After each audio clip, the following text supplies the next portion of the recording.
You all know the story of the American Revolution. How a ragtag army led by great men like George Washington, Thomas Jefferson, James Madison, and John Adams were able to beat the most powerful empire in the world and gain independence for the United States of America. But I'm sure you've heard less about a fellow independence movement that happened just south of the United States, in Mexico.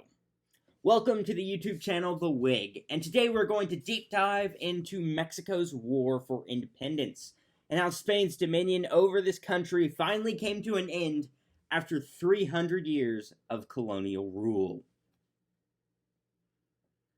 Originally, most of present-day Mexico was under the rule of the famed Aztec Empire, but this reign was cut short when Spaniards, led by the great conqueror Hernan Cortez, arrived on the Yucatan Peninsula. During his campaigns against the Aztecs, the Aztec capital of Tenochtitlan was leveled to the ground, effectively ending the Aztec Empire and placing most of Mexico under the rule of the Spanish Empire. Surprisingly, Spain feared an independence movement in Mexico not long after they gained the territory. While Spain was worried about indigenous revolts in Mexico, they were also heavily concerned about a revolt led by the very person who gave Mexico, known during this time as New Spain, to the Spanish crown, Hernan Cortez. To add some context, Hernan Cortez was not a very loyal Spanish citizen. During Cortez's conquest of the Aztecs, he broke several Spanish laws. In fact, Hernan Cortez should not have legally led the conquistadors that would go on to conquer the Aztecs. Someone else was hired for the job. Hernan Cortez originally was hired to lead the conquistadors to Mexico, but due to a fallout with the governor of Cuba, Hernan Cortez was replaced. Mysteriously, though, this replacement was murdered, and before Spain could hire a replacement for Cortez's replacement, Cortez gathered all the conquistadors together and sailed for Mexico. Spain would later on send an army to apprehend Cortez in the midst of Cortez's travels in the Aztec Empire, but this force was defeated and incorporated into Cortez's army. As you can see, Cortez had little regard for laws and was not loyal to the Spanish crown. Spain was afraid of Cortez's lawlessness and of his growing power as governor of New Spain. Before Cortez could think of revolting against Spain, though, he was fired from his position. Later on, Cortez would lead conquistadors into California, but he would actually fail in this attempt and eventually return to Europe. This event was not the last time Spain feared a rebellion led by a Cortez. While in Europe, Cortez had a son named Martin. Martin grew up in favorable circumstances and soon became a favorite in the court of future King of Spain, Ferdinand II. Martin seemed smart, but lacked the charisma of his infamous father. Eventually, Martin decided to settle Mexico so he could gain all the titles and land grants of his father, but he could not have picked a worse time. As Martin was arriving in Mexico, Spain revoked the encomienda system. I believe that I pronounced that correctly, but I am not sure. But anyways, the encomienda system was a system, obviously, that rewarded conquistadors for fighting natives and gaining riches for Spain. Some common rewards would include slaves and land grants. Spain decided during Martin Cortez's arrival to Mexico that all the land and slaves granted in the encomienda system, or however you pronounce that, had to be returned to the Spanish crown once the conquistador died, leaving the children of conquistadors, people like Martin, with nothing. Furious, many children of conquistadors plotted to overthrow the Spanish government in Mexico and wanted to install Martin Cortez as King of Mexico. Martin never fully incriminated himself in the plot, but he did know about it and was open to becoming King of Mexico. To start, the rebels were planning on assassinating important officials of New Spain to create instability. But before the plan could be accomplished, the conspiracy was found out. Martin Cortez was put on trial, but due to his friendship with Philip II and the fact that he was not fully incriminated in the plot, Martin was minimally punished. Along with conquistador revolts, the natives of Mexico held many rebellions against the Spanish crown. One of the most interesting is the Acaxee Rebellion. I believe I pronounced that correctly, I probably didn't, but many indigenous people, particularly the Acaxee, were upset over the arrival of Jesuit priests who converted many natives away from their old religion. Tensions ran high until a couple of Spaniards as well as Christian Indians were murdered. Seeing no significant retribution for this action, the Acaxee plotted a revolt against Spain. They sought to restore Mexico to how it was before the Spaniards arrived, and wanted to rid Christianity from their people. Acaxee tribe members cut up certain parts of the murdered Spaniards and Indians' bodies and sent it to their allies, following an ancient pre-Columbian practice. Soon a revolt erupted in full force, and the town of San Andres was placed under siege. Jesuit priests, Spaniards, and Christian Indians fled to a church where they were sheltered by the ceaseless Acaxee attacks. According to one first-hand account, the rebellion gained as many as 1,000 archers, which is a pretty large amount, all things considered. Soon, though, Spain sent troops and broke the siege and later squashed the indigenous revolt. Another interesting rebellion was led by the inspiration for Zorro, William Lamport. Lamport was actually a really interesting character as he served as a spy, folk hero, pirate, and adventurer. He eventually came under the service of the Spanish monarchy. He was hired to venture into Mexico and spy on the governor, who was suspected to have sympathies with a Portuguese revolt. Lamport provided enough evidence to arrest this governor, but soon Lamport was under question by the Spanish authorities as well. Lamport created strong ties with African-American slaves and impoverished citizens of New Spain, and created a folk hero status among their communities.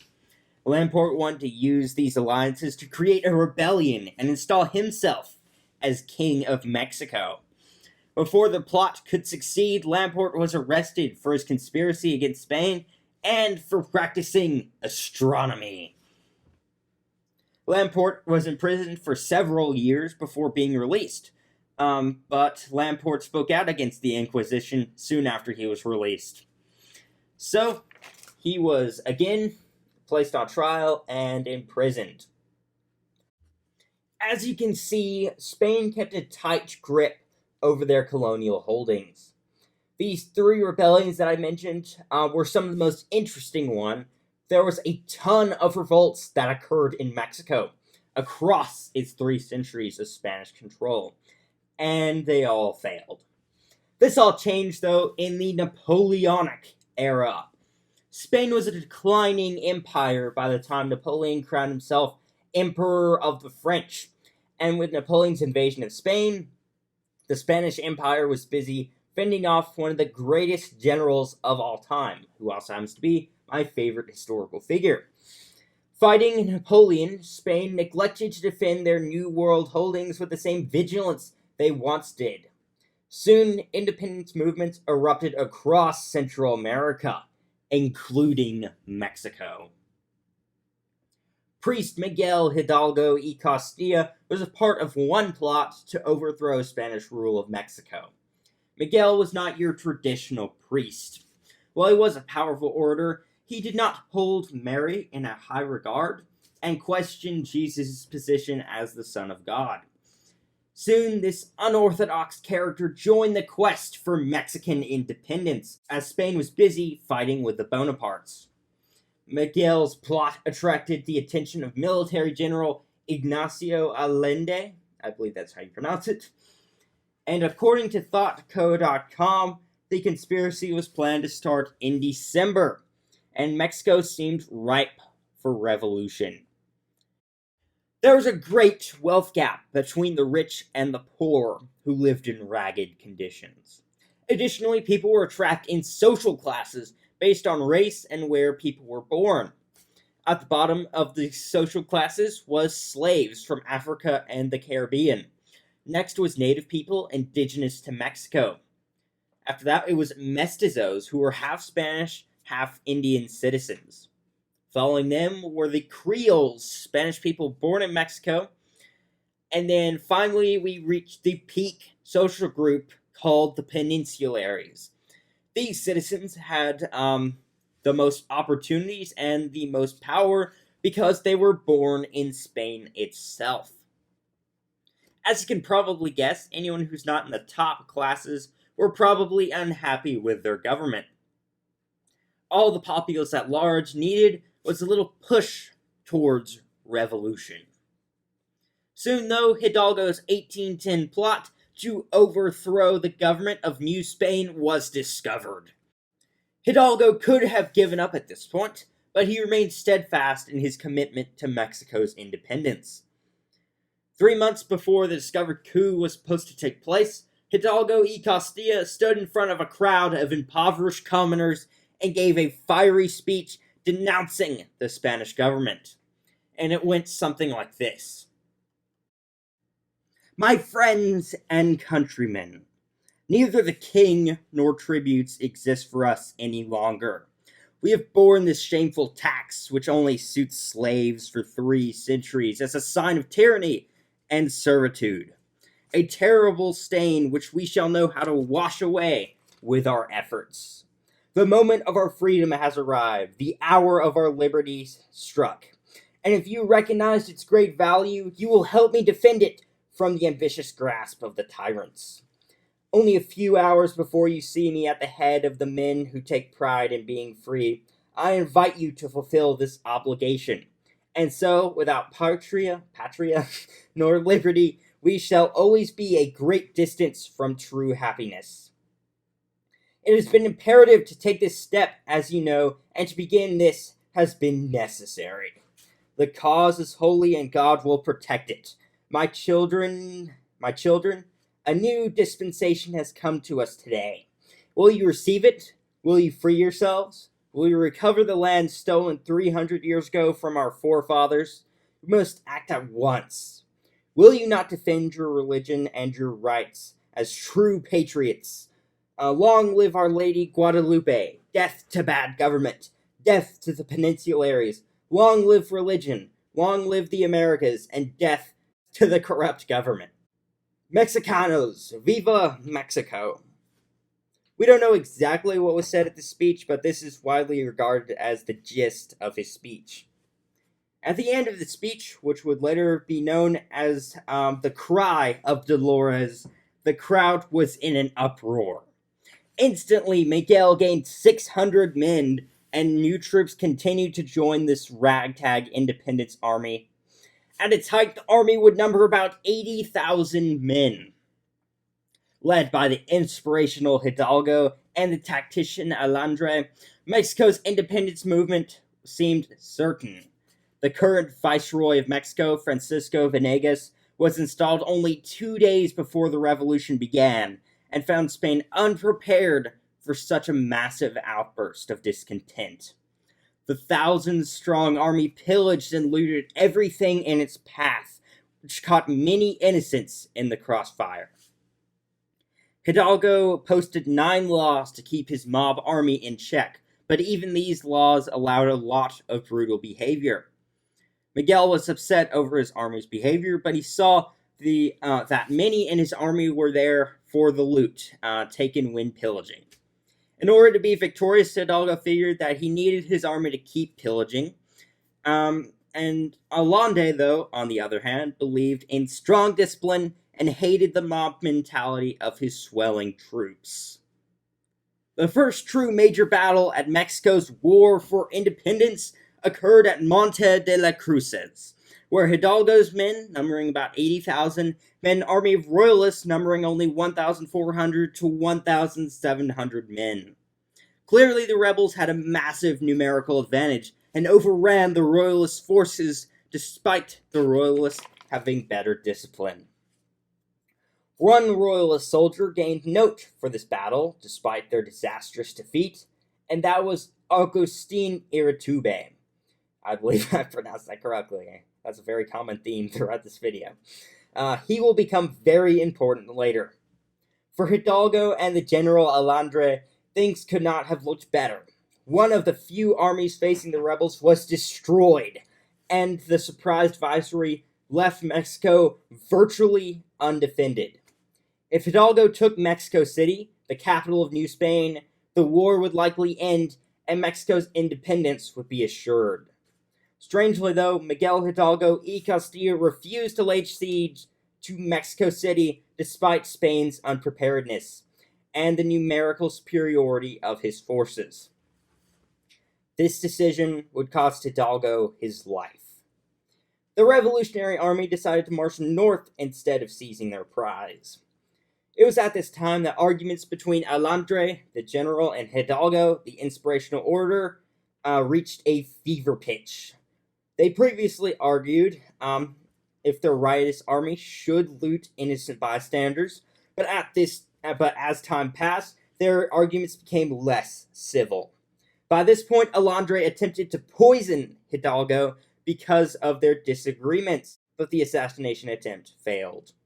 Soon, the better prepared royalist forces encountered Hidalgo and Alondra at Caldrion Bridge. Again, the rebels bested the royalist troops from their sheer force, but a stray cannonball struck a munitions wagon, creating an explosion. Unorganized, undisciplined, and terrified, the rebel troops retreated and lost the battle. The tide had turned in Mexico's struggle for independence. Hidalgo and Alondra fled north in hopes of aid from the U.S. Alondra, sick of Hidalgo, would go on to imprison the revolutionary hero before his army was defeated and he was imprisoned himself. Alondra would go on to be shot, and Hidalgo, due to his priesthood, was put on trial. From Spain's perspective, Hidalgo was a person to be done away with as soon as possible. From Spain's perspective, Hidalgo was a person to be done away with as soon as possible. Spain saw Hidalgo as a person bent on bringing events like the French Revolution to Mexico. This idea was supported by Hidalgo's fierce rhetoric and his looting mob army. A former friend of Hidalgo and a Catholic bishop-elect, Manuel Abad y Caipo, said this about his former friend. Because our religion condemns rebellion, murder, and the mistreatment of innocents, and because the Mother of God cannot protect criminals, the cura of Dolores, who was Hidalgo. He likewise insulted and attacked our government, and thereby insulted our sovereignty, or sovereign, Don Fernando VII. He mistreated the king's vassals, disrupted law and order, and violated the oath of fidelity to king and country. Hidalgo was executed for his rebellion, and his head was publicly displayed as a warning to fellow revolutionaries. Despite Hidalgo's death, his vision still lived on. Supporters of Hidalgo led guerrilla campaigns against their foreign overlords, including a certain individual named Guadalupe Victoria, the future first president of Mexico. Spain was anxious to end the incessant revolts. They fired the Viceroy Venegas for his inability to quell the revolts and instituted more liberal policy into Mexico. All this did was threaten the upper classes, who were typically loyalists, and eventually the well-to-do royalists joined in rebellion against Mexico, led by Urtube, a soldier who fought against Miguel Hidalgo y Castilla at Monte de la Cruces. Both the liberal revolutionaries and the royalist rebels wanted three major things: a guarantee of the Catholic Church's prominence, independence for Mexico, and unity. Because of the importance of these 3 points to revolutionaries, the Revolutionary Army, led by Urtube, would be known as the Army of the Three Guarantees. The added mix of prominent Mexicans propelled Mexican revolutionaries to victory. Spanish rule of Mexico was expelled in the Treaty of Cordoba, and Mexico was set to have its own government. According to the treaty, royalty from the House of Bourbon would be selected to become king over an independent Mexico. For those who are unaware, the House of Bourbon is a royal family with its most famous members being kings of France, like Louis XIV. None of the Bourbons accepted the invitation, however, so it was up to Mexico's newly formed Congress to elect a king. They chose former royalist and rebel leader Agustin Iturbide to become King of Mexico. Finally, after 3 centuries, Mexico escaped from European dominance. But would this fledgling nation endure?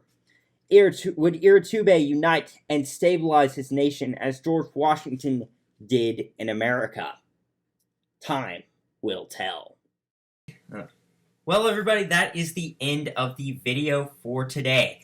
Thank you so much for watching. If you want to, please consider subscribing to the Wig.